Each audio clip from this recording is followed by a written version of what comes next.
right. Once again, 2020. This is definitely something that I've been wanting to do for a while.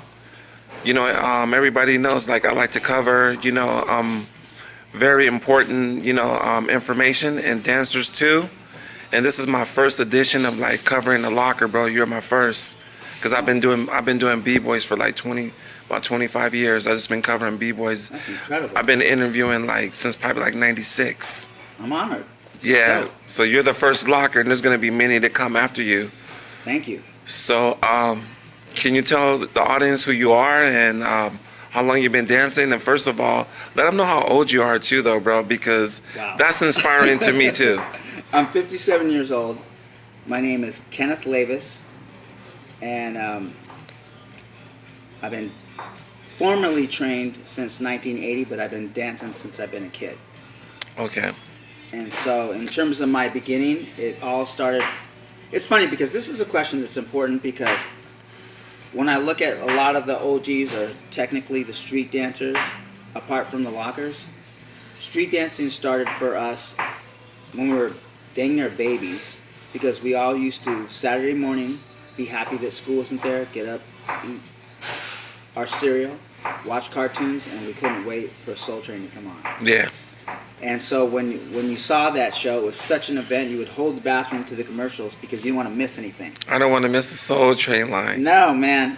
And so the first inspiration was a cat that was Don's inspiration, Don Campbell of the Lockers, the guy that invented street dancing. His inspiration was a guy named U.S.A.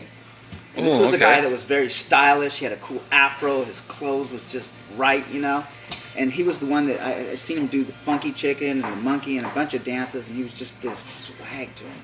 He was so dope, And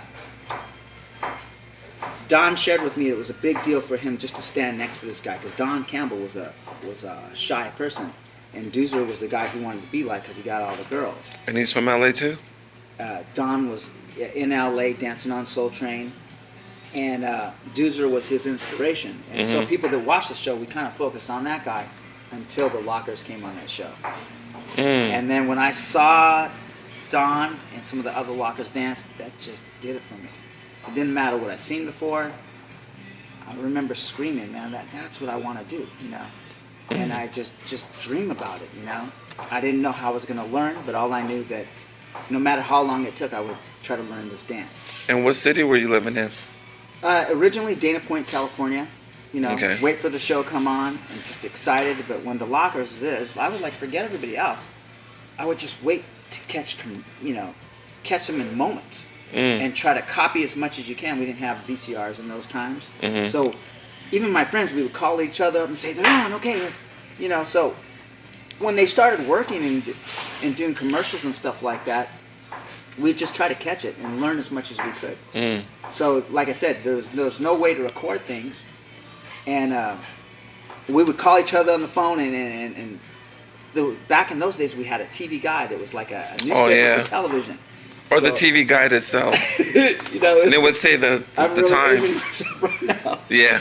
But we would look at the TV and look for the Lockers on shows like What's Happening, or see Dancing on the Gong Show, or stuff like that. So the TV guide was our resource and our information to find out where these guys were dancing, and we would call each other up, and somebody would learn the beginning, somebody would try to learn the middle, and somebody would try to learn the end, but we just had to have it, And so for any street dancers from that era, that was all of our beginning. I didn't know, Bruno or Poppin' Pete or Hugo or Anthony Bam Bam Thomas or Jazzy James Everett. But I don't have to know them to tell you they were doing the same thing as I was doing. It didn't matter where you were living. If you had a TV and a TV guide, we were all watching Soul Train and trying to learn as much as we could. We didn't have access to the Lockers, so we would just have to pick it up. And my trajectory, I was a slow learner. The cats I was hanging out with, they were savants. They just picked things up quick, man. I used to, before I got put on and in the scene, I would just try to hang out with all these guys. And your background, what's your background nationality? I am 45% Native American, according to my DNA. Okay. I'm 24% black. Didn't know that. 2% Chinese, and Mexican in there mixed up somewhere. So it's funny. We all should do this because we all don't know what's inside of us. But Right. because I'm Native American, they did a saliva test, and my brother did the blood test, and so that was like an amazing surprise. Mm. I think everybody should do that. Oh, okay. Yeah. So like looking back, like looking back at all those years, of you being involved with locking and looking at where locking's at today, like what country impresses you like the most? Because from my perspective, I say Japan. I love Japan's work ethic. I love them. But for me as a locker, I love Canada. Canada. For popping and locking, Scrabble locking a lot, his crews, and Russia's coming up. Yeah, Russia, But bro. they seem to really just... Give me some names of some people in Canada that... Scrabble lock is an amazing guy. And kind of there's Tash, in terms of the female. And I don't know some of the... Forgive me, I don't know everybody's name, but...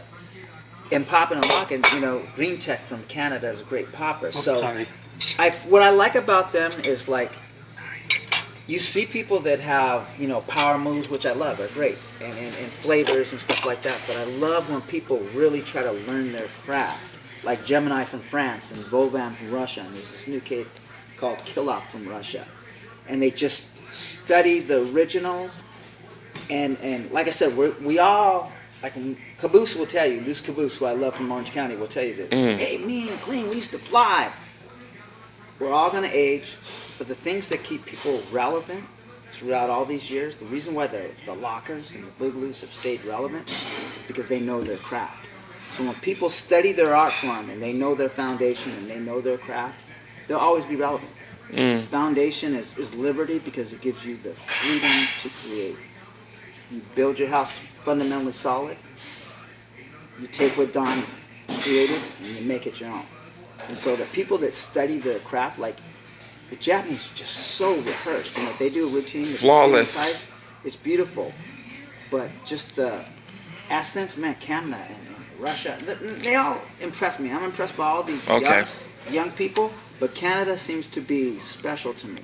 I mean, these cats really are studying their craft. I'm always impressed because you'll see power moves. You see people do big stuff. Right. But I love people that are fundamental because when you don't have them young legs anymore, that's the only thing that's going to keep you relevant is your foundation. And I always believe that. Okay.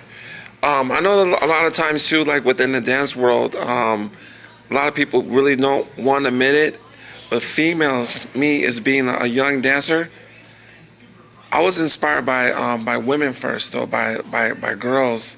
Yeah. On Soul Train, we got a lot of that. Before the lockers came out, I was really inspired by females. Yeah. Shabadoo's sister was an amazing locker. And, what's her name? Demita Jones was a very strong female locker. Oh, really? But I didn't know anybody's name because I didn't have access to those people, but you remember the way certain people dressed and just their style. And it seemed to go with their movements, I remember the bump when I was a kid was a funky dance, and there was these big afros, and they were so stylish. Yeah. I think a lot of designers were throwing people at clothes at Soul Train so their fashion could get put on TV. It was such an iconic show. That makes sense, though. I never even thought about that. By Don Cornelius. Yeah. Incredible. That makes sense, though. Like, yeah. So Soul Train was basically the blueprint. It inspired it all. Lost My Mind, saw that. That was it. And so in the 70s, there were a lot of teen clubs and discotheques. And so, like I was talking about power moves and stuff like that, I would love to tell you that in the 70s that I was locking and popping. And, no, it really sucked. Like I said before, I was a slow learner. Like a lot of the guys I hung out with were just savants who were extremely talented. But I knew that I wasn't going to quit. I was tenacious. And so I kind of did fake popping and fake locking in the 70s. And 1980 is when I went to a club called the Ozone, where a group called Chain Reaction and Body Magic and the Robot Masters, and Rhythmatic Boogie, and Dance Connection, these just talented, so much talented people went there. It's like celebrities would go there, like Todd Bridges and some members of the group called the Silver. It was just this spot was a teen club back in those days to keep kids out of trouble. And they played soul music. I think what happened to me was went to another club in Northridge called the Tapestry with these